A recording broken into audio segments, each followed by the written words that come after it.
שלום, את אפרת? כן, ומי אתה, מאמי? אני ניצן, מה העניינים? הכל טוב, דיברתי איתך מקודם ב-ICQ. נכון, יש מצב, כאילו, בואי נלך לשבת על הספסל. מה, לא בא לך ללכת לאיפשהו? אני עייף, אני לא ישנתי הרבה היום, בואי לספסל. טוב, מאמי.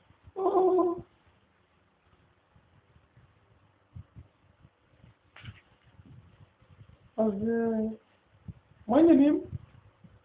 הכל טוב, מה איתך? אתה יודע, ככה, פחימה, הצטלתי בצבא, וכל היום הייתי בשמורות, כאילו. לא נורא. מה ככה, מה העניינים? מה אתה עושה? סליחה, מומי, את יודעת, כאילו, בצבא, אני לא משנה, מה עשית בצבא? אני הייתי פקידה. הבנתי. וכאילו, מה קרה, מומי? למה לא? טוב, שמע, מותק, אתה מתקרב אליי יותר מדי, מה אתה עושה? סליחה, מומי, לא התכוונתי. תגידי, איך הימין שלך?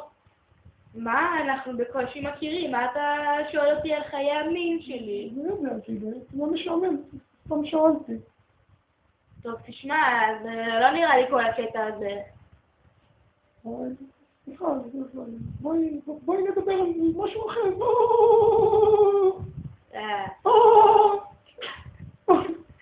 כמו מה?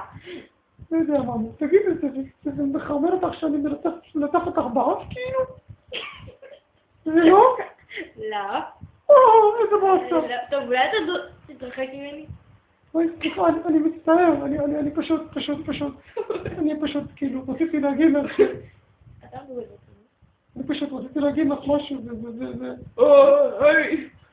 אבא, תלך מפה, תן זונה, קשיב טרבס, לך. מה אתה עושה? לך, אבא, לך.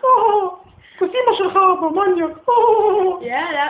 למה אתה מדבר עליו ככה? אל תתעסקי, מאמי, זה אבא שלי בציק לטומטם, הוא בא ככה כל פעם, זה דייטים, אתה יודעת. טוב, אולי תתרחק ממני טיפה, כאילו, אני... סליחה, אני מצטער. סליחה, אני לא יודע.